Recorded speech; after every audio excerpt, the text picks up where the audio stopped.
Before we dive into this intense and moving story, which addresses complex social issues, I want to ask for a huge favor. We are a new channel trying to reach 100 subscribers. If you like our content, please hit that subscribe button. Our goal for this video is 50 likes. We're counting on your support to grow together. Now, without further ado, let's get into the story of Layla and Amir. The village of Al-Aswad was less a place and more a fortress built of silence and tradition.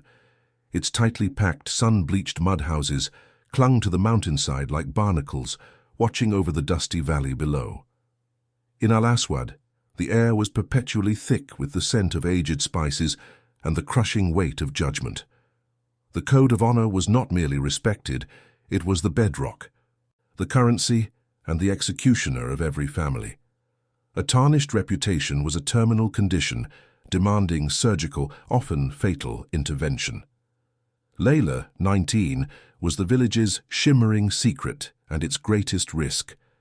She possessed the classic, veiled beauty prescribed by custom, but beneath the modesty of her shawl, her mind was a whirlwind of dangerous, modern thoughts. Her most prized possession was a stack of smuggled textbooks, philosophy, engineering, history, hidden beneath the loose floorboards of her small room. At night, the flickering oil lamp was a tiny star illuminating her desperate, defiant dreams, the chaotic, vibrant promise of Beirut, the university, the right to simply choose her own life. For her parents, Ahmad and his wife, Layla's intellectual hunger was a silent, festering infection that threatened to dissolve the family's painstakingly maintained respectability. The catastrophe began not with malice, but with curiosity. During the rare, controlled festivity of Eid, Layla allowed herself a sliver of daring. She paused by the well where Kamal, a visiting civil engineer, was sketching plans. Their brief exchange was electric, talk of water infrastructure, poetry, and a world beyond the mountains. Their smiles were brief, shared like stolen gold. The news did not travel by word of mouth. It was channeled through the village's invisible circulatory system, the ecosystem of crime. This network, comprising watchful female relatives, envious neighbors, and the unyielding council of elders, was swift and brutal. Within hours, the details of the conversation were irrelevant. The perception of Layla's audacity, her face raised, her proximity to an outsider, was the formal indictment. The elders, seated on their heavy cushions, decreed that the family's honor had been perforated. The murmur solidified into a lethal mandate that night. Every shared glance, every averted eye in the tea-house, every distant cousin's inquiry became a physical hammer blow against Ahmad's door. The immediate, crushing responsibility for purification fell upon Amir, the eldest son. He was a man defined by internal contradictions, broad-shouldered and stoic, yet possessing a deep, fractured love for his sister. He knew Layla deserved better, but the thought of defying his lineage felt like stepping off a cliff. He was summoned to the house of his uncle Ibrahim, the undisputed patriarch whose authority transcended even the local laws. Ibrahim, a man who saw emotion as weakness, did not yell. He used surgical precision. "You are not just Amir now, you are the shield of this name," Ibrahim hissed, pressing his knuckles onto the table. "Your sister's futures depend on the quickness of your hand. If you waver, if you show the cowardice of compromise, your father will endure endless shame, and every door in this valley will be closed to us. You will be stained. You will be known as the one who preferred sentiment over sacrifice." The threat was not physical violence, but social annihilation. Amir returned home, his mind a battlefield where love wrestled with duty. He spent the night pacing the dusty rooftop, watching the desert wind erase the faint footprints of the day. The code of honor had become a monstrous parasite, feeding on his affection and demanding that he commit an act of self-mutilation to save the family name. The air was thick not just with tradition, but with the specific, inescapable fear of what people would say. Layla watched Amir's internal collapse from the shadows. She knew the time for pleas was over. At midnight, when the village was swallowed by the deep, moonless blackness, Layla moved. She wore 2 layers of dark clothing. Her backpack, heavy with her books and the few hundred dinars she had saved by weaving carpets, was slung over her shoulder. She crept through the house, her breath held tight. The wooden door creaked like a gunshot in the silence, but the wind covered the sound. Outside, she moved with the practiced stealth of someone who had lived their entire life under surveillance, sticking close to the shadows of the high stone walls. Every footfall on the compacted earth was an agonizing decision. She reached the fig tree at the village edge, where the path wound down toward the remote highway, her last hope. But Amir was there, a dark, motionless silhouette beneath the branches. He hadn't slept. He was a sentry guarding the family's fate. "Layla, stop! I beg you. You will be hunted like an animal if you leave," Amir cried, his voice raw with despair, but low enough to avoid raising the alarm.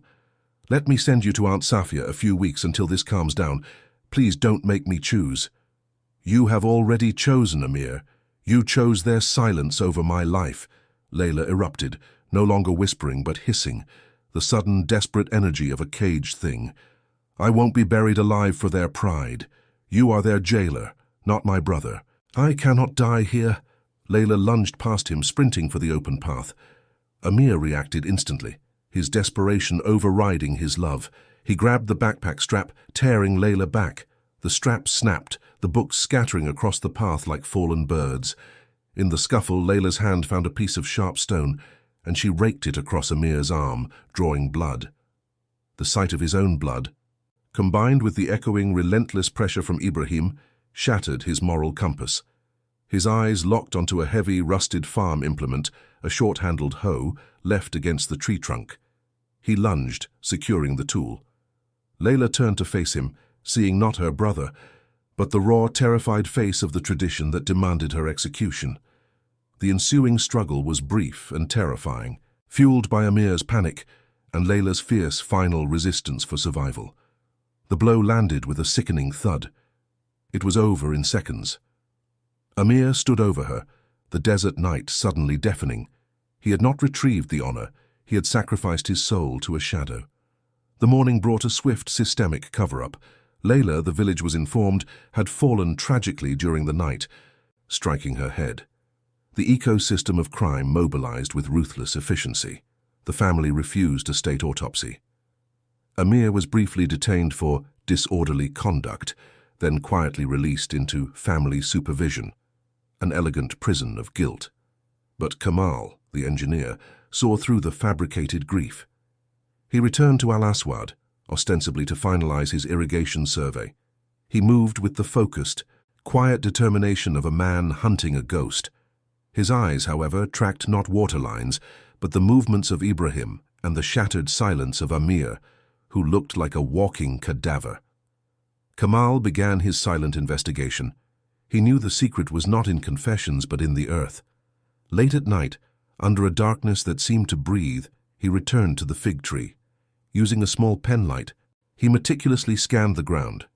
He found the dark, nearly faded stain and the faint but distinct drag mark leading towards the dry creek bed, proof of hasty disposal. He dug lightly near the tree trunk, and his fingers found a small object, a fragment of broken glass, the piece of Layla's photo frame she must have dropped. It was the irrefutable physical proof that she had not simply fallen. In that instant, a hoarse bark tore the silence. A beam of yellowish light swept the field, coming from Ibrahim's house. Kamal froze, his heart hammering against his ribs. It was one of the family guards making the nightly rounds. Time stopped. Kamal had to move. He stuffed the fragment into his pocket and threw himself behind the neighboring stone wall, landing face down on the cold ground. The guard's shadow, armed with a stick, passed less than a meter away. The guard stopped, sniffing the air, his gaze almost fixed on the spot where Kamal was hidden. He could smell the sweat and the fear. The guard coughed, turned slowly, and continued his path, leaving Kamal to fight off suffocating panic. His mission had shifted from investigation to survival. He realized he wasn't fighting Amir, but the entire organized apparatus of pressure and deceit. He started documenting the specific elders who met before the crime, the local official who rubber-stamped the death certificate, the threats whispered to any potential witnesses. He secured his findings in encrypted files, preparing to strike at the heart of the ecosystem. 6 months later, Kamal's explosive investigative report complete with photographic evidence of the crime scene and damning testimony from a fear-stricken villager, hit the capital's media outlets. It wasn't just a story about a murder, it was an exposé on the social architecture of the crime. Layla's smiling, unveiled photograph became the viral image of a national movement against violence perpetrated in the name of tradition. In Al-Aswad, the seed of doubt, planted by tragedy, finally sprouted. The village's honor was not salvaged, it was exposed as a brutal lie. The incident sparked public outrage, forcing legal reforms and challenging the sanctity of ancient tribal codes. Young women, inspired by Layla's tragic courage, found their voices, organizing small defiant gatherings and demanding educational rights. Amir, broken and haunted in his isolated supervision, was the living, undeniable proof that true honor lies in preserving life and freedom, not in enacting barbaric oppression.